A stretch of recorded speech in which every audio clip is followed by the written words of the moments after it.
System से मार गिराया गया। अज्ञात के खिलाफ मामला दर्ज हुआ है। तो बड़ी खबर इस वक्त उड़ते ड्रोन को एंटी ड्रोन सिस्टम से मार गिराया गया है। अज्ञात के खिलाफ केस भी दर्ज हुआ है। इस वक्त की बड़ी खबर अयोध्या से बड़ी खबर, ड्रोन को मार गिराया गया है। ये बताया जा रहा है कि राम मंदिर के गेट नंबर 3 के पास ये उड़ता ड्रोन नजर आया था, जिसे एंटी ड्रोन सिस्टम ने मार गिराया है और केस भी दर्ज किया गया है। अज्ञात के खिलाफ आगे की जानकारी जुटाई जा रही है कि ड्रोन कहां से आया, किसने उड़ाया और क्या मकसद रहा है, इसके बारे में जानकारी जुटाई जा रही है। उड़ते ड्रोन को एंटी ड्रोन सिस्टम ने मार गिराया। इस वक्त की बड़ी खबर अयोध्या में देखिए, लगातार श्रद्धालुओं की जो संख्या है वो बढ़ रही है, क्योंकि महाकुंभ के बाद जो श्रद्धालु हैं वो अयोध्या जा रहे हैं और ऐसे में एक ड्रोन नजर आया और क्योंकि वहां पर सुरक्षा व्यवस्था बेहद कड़ी की गई है, हर तरफ चप्पे चप्पे पर नजर रखी जा रही है, ड्रोन से भी नजर रखी जा रही है। इस बीच एक ड्रोन उड़ता हुआ नजर आया है, जिसको एंटी ड्रोन सिस्टम से मार गिराया गया है। बड़ी खबर है ये, अज्ञात के खिलाफ केस भी दर्ज कर लिया गया है। तो अयोध्या से इस वक्त की खबर, जहां सुरक्षा व्यवस्था बेहद टाइट है। प्रीति हमारे साथ जुड़ चुकी है, हमारे सहयोगी। प्रीति, क्या जानकारी मिल रही है ड्रोन के बारे में? एंटी ड्रोन ने ड्रोन सिस्टम को मार गिराया है।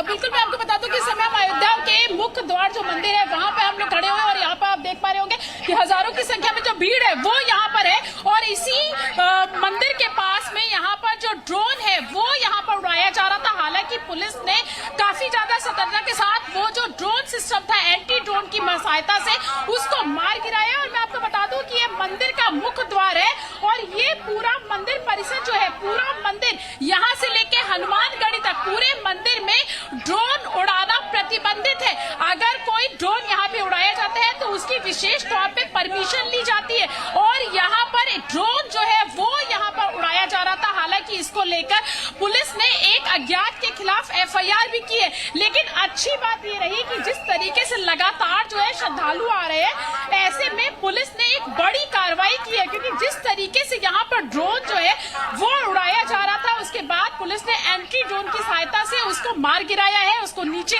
मार गिराया है और एक के खिलाफ एफआईआर भी दर्ज हुई है। एक बार मैं यहाँ पे तस्वीरें आपको दोबारा से दिखा दूं कि यहाँ पर इस घटना के बाद में पुलिस जो है वो और ज्यादा सतर्क हो गई है। पुलिस और ज्यादा अलर्ट मोड पे आपको यहाँ पर नजर आ रही होगी, क्योंकि जिस तरीके से ये घटना हुई है उसके बाद में पुलिस जो है काफी ज्यादा सतर्क हो गई है और यहाँ पर हालांकि भीड़ बहुत ज्यादा है, लगातार जो श्रद्धालु हैं वो लगातार यहाँ पर आ रहे हैं। पुलिस जो है लोगों की जांच कर रही है, 4 लेयर में लोगों की जांच यहाँ पर की जा रही है। एंटी ड्रोन से वो ड्रोन को मार गिराया गया है और उसके बाद 4 लेयर में पुलिस की यहाँ पर श्रद्धालु जो आ रहे हैं उनके यहाँ पर चेकिंग यहाँ पर लगातार यहाँ पर की जा रही है। और ये जो सामने हमारे दर्शक देख पा रहे होंगे, ये मंदिर का मुख्य द्वार है और यहाँ पर आप देख पा रहे होंगे कि किस तरीके से यहाँ पर लाखों की संख्या में जो श्रद्धालु हैं वो यहाँ पर लगातार जा रहे हैं। और मैं आपको बता दूं कि ये पूरा मंदिर परिसर जो है वो यहाँ पर ड्रोन उड़ाने की ये प्रतिबंधित क्षेत्र है पूरा। यहाँ पर किसी भी प्रकार की ड्रोन उड़ाने की जो इजाजत है वो यहाँ पर नहीं है, क्योंकि ये पूरा प्रतिबंधित क्षेत्र है। और ऐसे में यहाँ पर जब ड्रोन उड़ाया जा रहा था, पुलिस जो है, पुलिस का कहना है कि हम इस पूरे मामले की जांच कर रहे हैं और जल्दी सामने आएगा कि ये ड्रोन किसका था, कौन लोग उड़ा रहे थे, उनके पीछे की मंशा क्या थी, लोगों की ड्रोन उड़ाने के पीछे की मंशा क्या थी। हालांकि अच्छी बात ये रही कि समय पे इस ड्रोन को मार गिराया गया है, क्योंकि पुलिस लगातार जो है वो एंटी ड्रोन मुहिम जो है वो यहाँ पर चला रही है, उड़ा रही है। तो इस वजह से अच्छी बात ये रही कि समय पर इस ड्रोन को मार गिराया गया है, यहाँ पे गिराया गया है, क्योंकि अब जो है ये पूरा जो प्रतिबंधित क्षेत्र है, पुलिस पूरे मामले की जांच कर रही है। हालांकि इस पूरे मामले पे एफआईआर दर्ज हो गई है और एक अज्ञात के खिलाफ एफआईआर दर्ज की गई है। मैं आपको दिखाऊं कि यहाँ पर ये देखिए, ये मंदिर का मुख्य परिसर है, ये पुलिस कर्मी आपको यहाँ पर नजर आ जाएंगे जो व्यवस्था बनाए रखने के लिए लोगों से बातचीत कर रहे हैं। और हालांकि जब एक घटना हुई है उसके बाद भी यहाँ पर पुलिस और ज्यादा सतर्क हो गई है और इससे 300 मीटर की दूरी पर ही रेलवे स्टेशन है, तो इस वजह से भी यहाँ पर जो भीड़ है वो बहुत ज्यादा है। और इससे 10 थोड़ी सी आप थोड़ा सा और आगे चलेंगी तो आप आप यहाँ पे हनुमानगढ़ी आप आ जाता है। तो आप चारों तरफ जहां जहां आपको आप नजरें घुमा के आप लोग देखेंगे वहां पर आपको भीड़ ही भीड़ नजर आ जाएगी, श्रद्धालु नजर आ जाएंगे, क्योंकि ये लगातार जो भीड़ का हुजूम है वो लगातार बढ़ता जा रहा है। और ये मंदिर का मुख्य द्वार है, ये पीछे जो आप देख पा रही होंगी ये मंदिर का मुख्य द्वार है और इसी एरिया में, इसी रेडियस में यहाँ पर ड्रोन तो प्रीति ये कब ड्रोन उड़ता हुआ नजर आया है? प्रीति ये ड्रोन कब उड़ता हुआ नजर आया है और इससे ये भी माना जा सकता है कि सुरक्षा व्यवस्था कितनी टाइट है, इसका अंदाजा लगाया जा सकता है कि नजर में ये ड्रोन आ गया है? बिल्कुल कह सकते हैं ये एक बहुत अच्छी बात रही कि जब यहाँ पर ये ड्रोन उड़ाया जा रहा था और ये पूरा मंदिर परिसर है और यहाँ पर जब ड्रोन उड़ाया जा रहा था तो पुलिस काफी ज्यादा सतर्क है, पुलिस काफी ज्यादा एक्टिव है, जिसकी वजह से ये जो ड्रोन है ये नजर में आ गया और उसके बाद तुरंत इसको जो एंटी ड्रोन ने इसको यहाँ से गिरा दिया। तो ये कह सकते हैं कि पुलिस काफी ज्यादा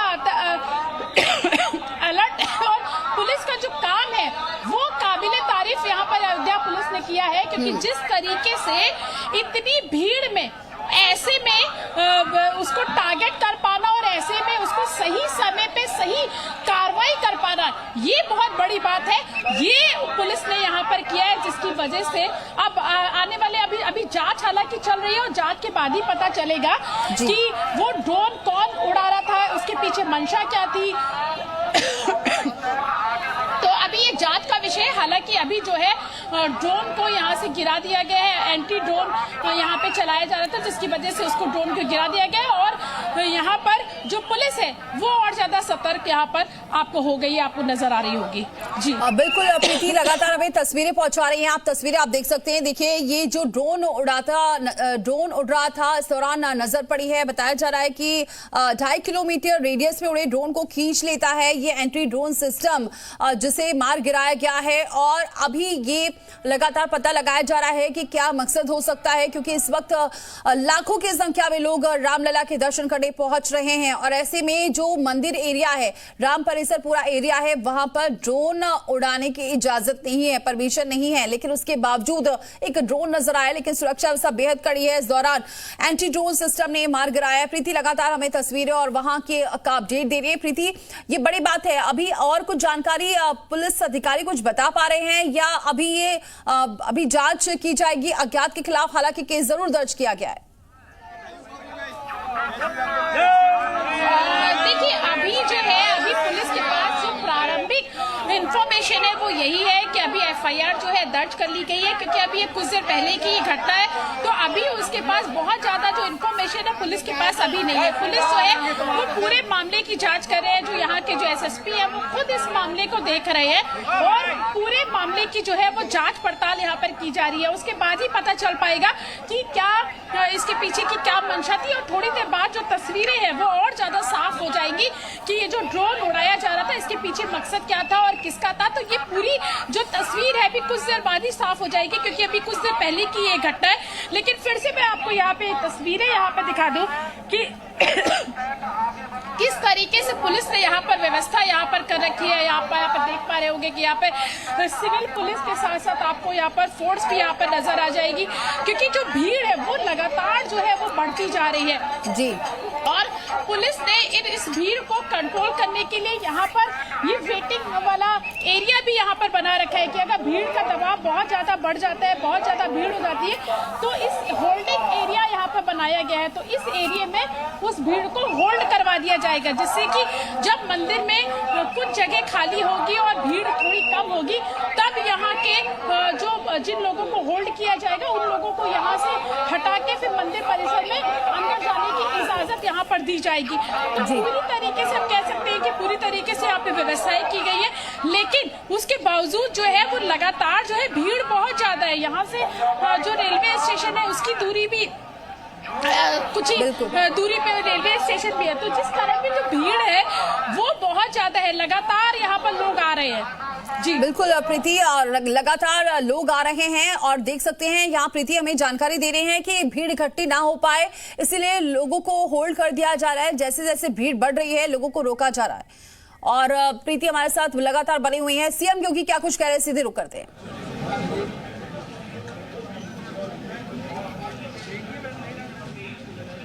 उत्तर प्रदेश विधानमंडल के आज से महत्वपूर्ण सत्र बजट सत्र प्रारंभ होने जा रहा है।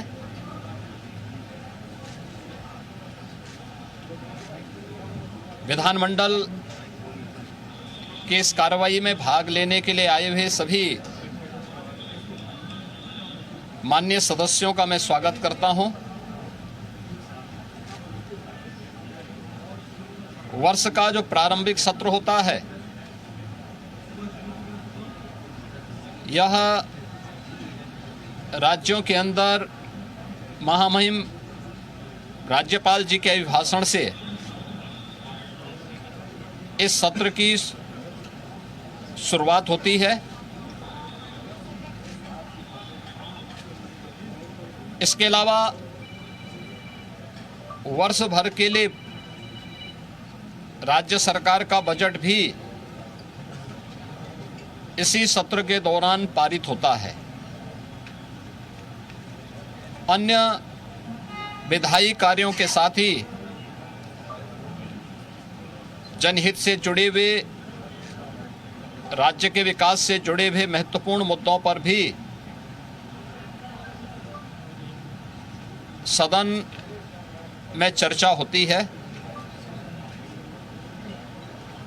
आज विधानमंडल के कार्रवाई प्रारंभ होने के साथ ही महामहिम राज्यपाल जी का महत्वपूर्ण अभिभाषण संवेद सदन को महामहिम राज्यपाल जी के द्वारा अपने अभिभाषण के माध्यम से संबोधन होगा। इसके उपरांत कल से महामहिम राज्यपाल के भाषण पर सदन में चर्चा भी होगी। 20 फरवरी को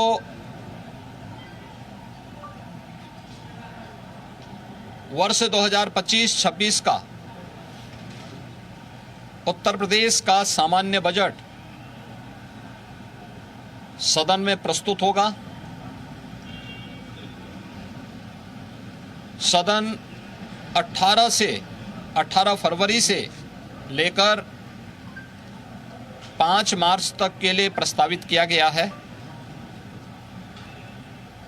उत्तर प्रदेश के इतिहास में ऐसे बहुत कम क्षण आए हैं जब इतने लंबे समय के लिए सदन आहूत किया गया हो, लेकिन सदन की कार्रवाई सुचारू रूप से संपन्न हो,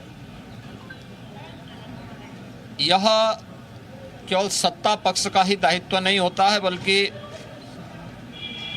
विपक्ष का भी उतना ही महत्वपूर्ण दायित्व बनता है। सदन चर्चा परिचर्चा का एक मंच बने। उत्तर प्रदेश के विकास को लेकर के डबल इंजन की भारतीय जनता पार्टी की सरकार ने पिछले लगभग 8 वर्ष के अंदर जो प्रतिमान स्थापित किए हैं वह अभूतपूर्व है। उसकी झलक अभिभाषण के माध्यम से भी और सदन के अंदर चर्चा परिचर्चा के माध्यम से भी देखने को मिलता है।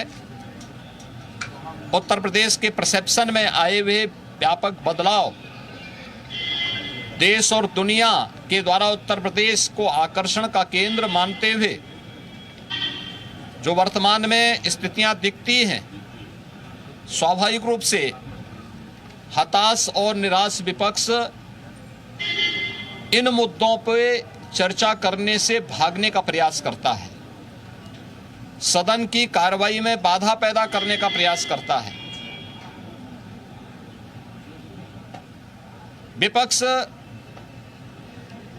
अगर सार्थक चर्चा को आगे बढ़ाने में मदद करेगी तो मेरा अनुमान है कि यह एक बहुत अच्छा सत्र, बजट सत्र हो सकता है, जिसमें अगले 5 मार्च तक चलने वाली सदन की कार्रवाई को न केवल महामहिम राज्यपाल जी के भाषण पर चर्चा करने और सभी सदस्यों को अपनी बात को रखने का बल्कि सामान्य बजट और अनुदान मांगों पर भी चर्चा के साथ ही विधायी कार्यों को संपन्न करने के साथ साथ अन्य महत्वपूर्ण मुद्दों पर भी, जनहित से जुड़े हुए महत्वपूर्ण मुद्दों पर भी प्रभावी चर्चा का एक मंच सदन बन सकता है और माननीय सदस्यों को अपनी बात को प्रभावी ढंग से रखने का एक अवसर भी प्राप्त होगा। हम उम्मीद करते हैं कि हार की हताशा से परेशान विपक्ष अपनी इस खुन्नस को सदन पर नहीं उतारेगा। सदन की कार्रवाई को सुचारू रूप से संचालन करने में एक सकारात्मक योगदान की हम अपेक्षा करते हैं और मैं सरकार की तरफ से आश्वस्त करता हूं कि जिस भी मुद्दे पर,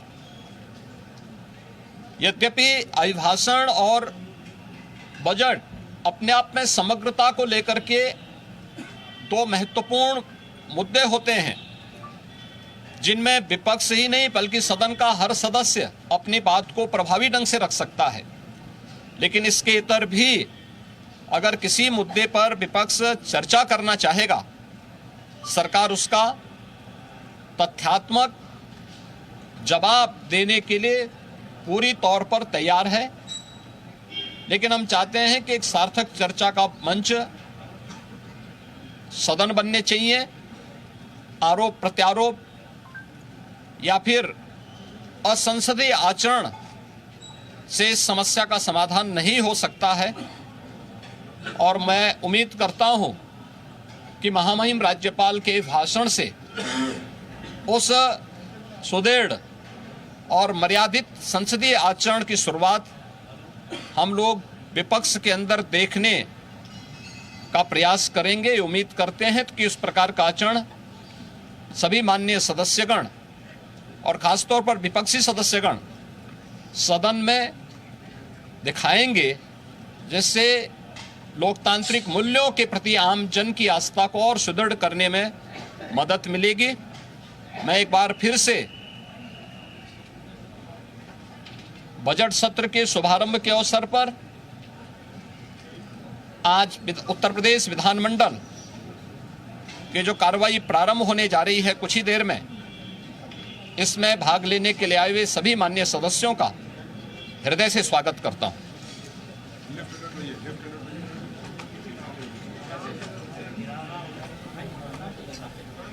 तो सीएम योगी को आप सुन रहे थे, क्योंकि थोड़ी ही देर बाद कार्यवाही शुरू होने वाली है और विपक्ष हंगामा ना करे बल्कि सुचारू रूप से चलने दे इस पूरे बजट सत्र को, इसको लेकर उन्होंने अपील की है।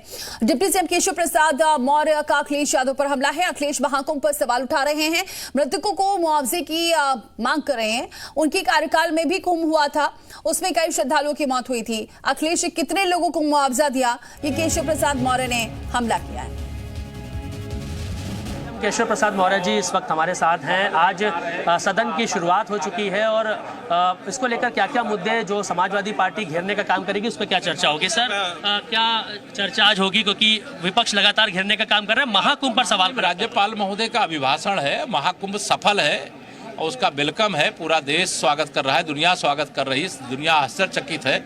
और श्री अखिलेश यादव जी केवल इसलिए आश्चर्यचकित है कि इतने लोग कैसे आ गए। जब उनका कार्यकाल था उस समय कुंभ हुआ था तो इसका 1/5वां हिस्सा आया था और आज इतनी बड़ी संख्या में आए, इससे घबराए। वो कह रहे हैं कि ज्यादा लोग आ रहे हैं, कम बता रहे हैं, मुआवजा भी नहीं दे रहे हैं। जो मृतक हैं उनका नाम सामने नहीं दिया जा रहा है, 1-1 करोड़ रुपए की मांग कर रहे हैं उनके लिए।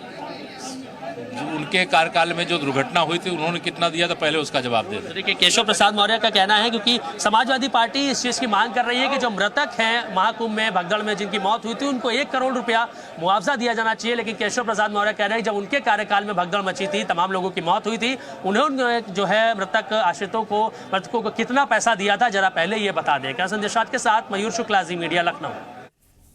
और इसके साथ फिलहाल इतना ही, लेकिन खबरों का सिलसिला जारी है।